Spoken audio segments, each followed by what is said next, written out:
Hello and welcome to Color with Kendi. In today's Procreate Basics, we're going to talk about how you can create a custom-sized canvas in Procreate. I would love for you to follow along with me.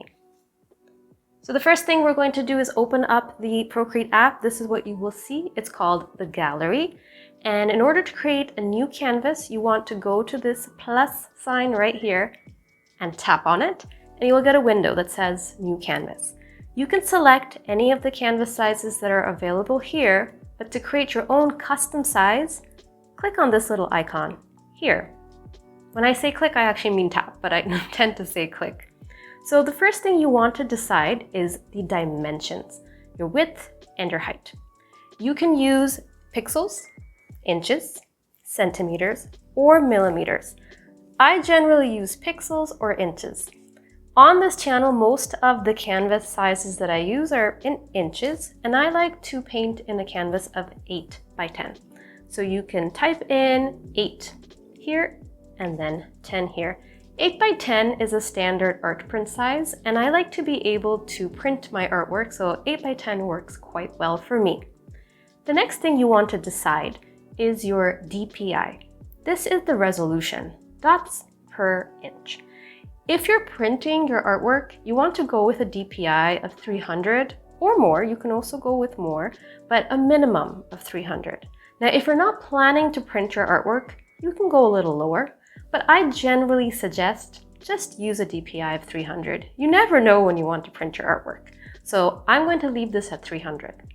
Now, the next thing you'll see here is maximum layers. You can't change this number yourself. Procreate determines this number based off of the width, the height, and the DPI of your canvas.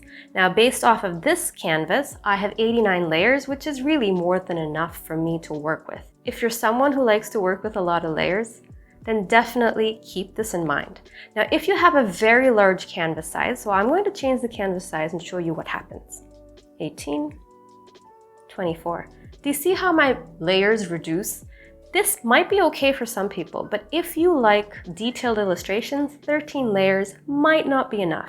So always think about the number of layers you'll need when you decide on the width and the height. All right, the next thing you want to decide is your color profile. This is important if you're going to print your artwork. So I generally leave the color profile here, sRGB, the IEC6 and all those numbers.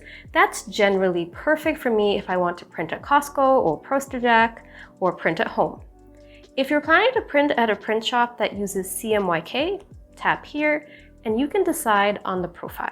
So ask your printer what profile they need and make sure you make the artwork in that profile. So I'm going to go back to RGB and I'm going to leave it there.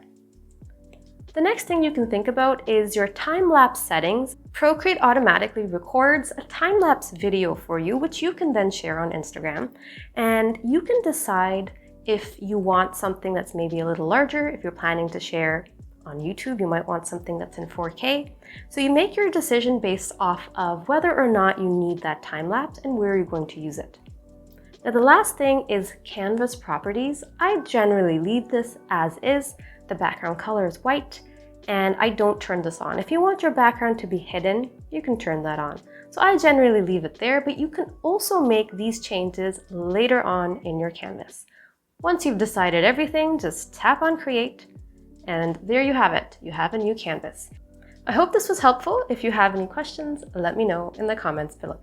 See you in the next video.